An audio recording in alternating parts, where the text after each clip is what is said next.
les émissions africaines de Radio Congo Belge qui vous appellent de Léopoldville, la capitale du Congo belge. 29 juin 1960. L'avion du roi Baudouin vient atterrir sur l'aérodrome de Landjili.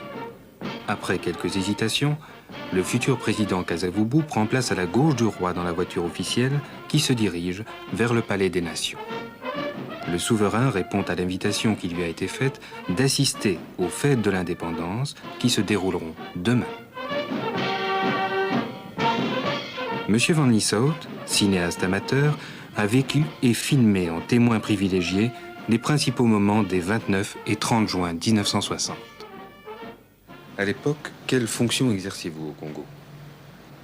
À ce moment-là, j'avais une double fonction, c'est celle d'être à part entière commandant de la base logistique et en même temps commandant administratif du camp Léopold II, à Léopoldville.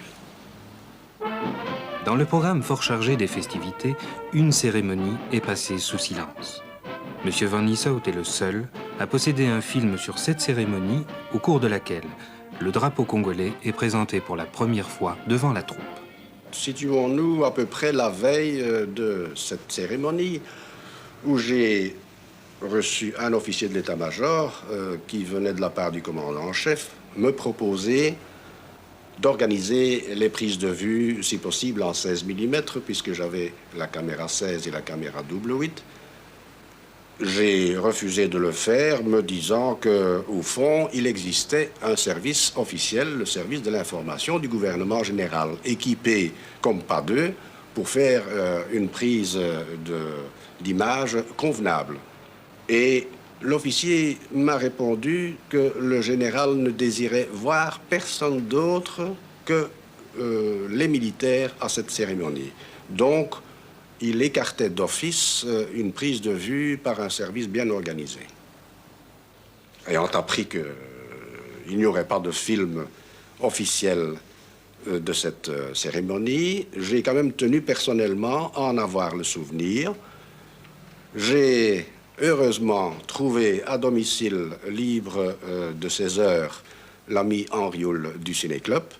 Je lui ai passé ma caméra double 8, je l'ai cachée dans une lucarne de la cantine face à la plaine de rassemblement et voilà le petit document qui a vu le jour de cette façon-là. Il n'existe donc officiellement, ni en privé, ni de par les organismes officiels, la moindre prise de vue à ce propos.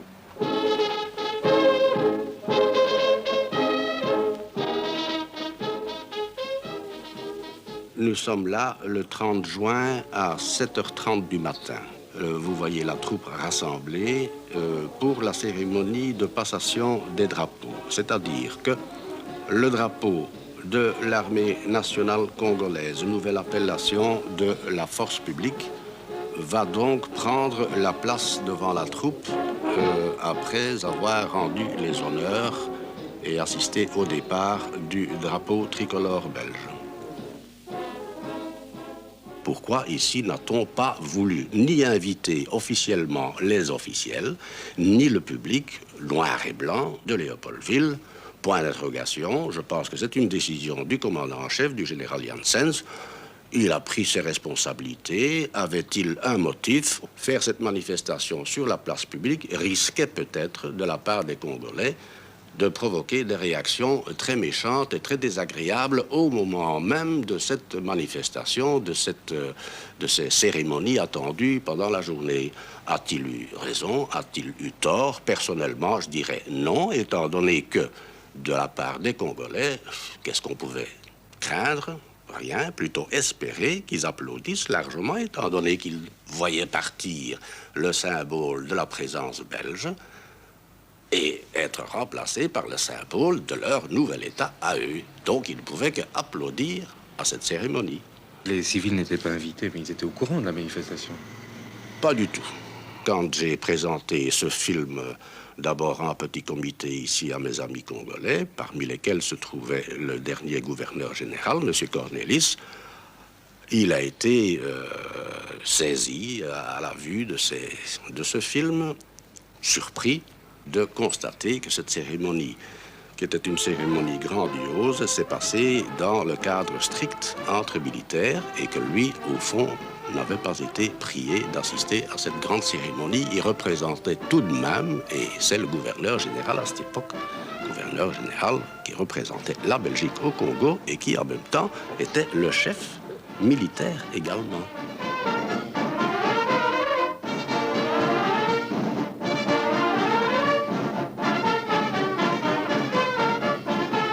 Ce jour-là même, on a utilisé ce qu'on appelait l'hymne national, qui est le chant vers l'avenir, qu'on avait accepté comme étant le chant national à cette époque-là.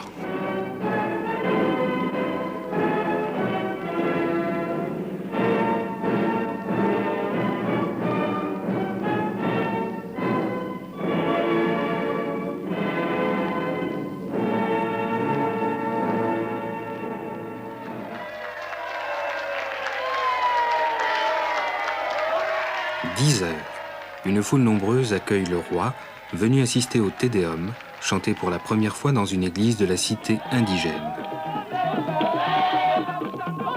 Toutes les personnalités sont présentes. Autorités tribales, civiles, politiques, militaires et religieuses.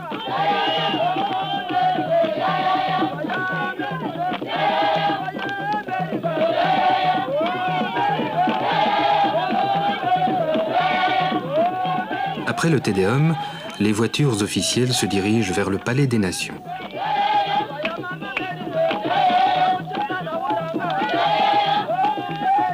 Dehors, une foule importante se presse.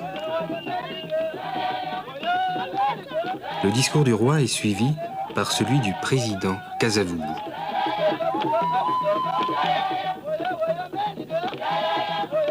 L'enthousiasme des auditeurs va croissant jusqu'à l'intervention du Premier ministre Lumumba qui provoque un malaise général.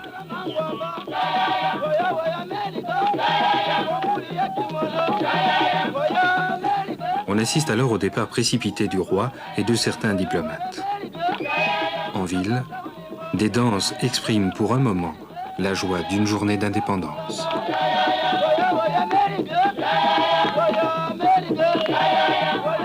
Ces documents inédits, c'est grâce à votre collaboration que nous les avons découverts.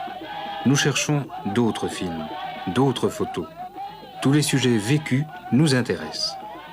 Si vous possédez des films ou des photos consacrés à des moments de la vie de tous les jours, à des événements de la vie publique ou à d'autres thèmes, n'hésitez pas. Écrivez à Inédit, RTBF Charleroi, Passage de la Bourse 6000 Charleroi. Tout document passé sur antenne bénéficie d'une récompense.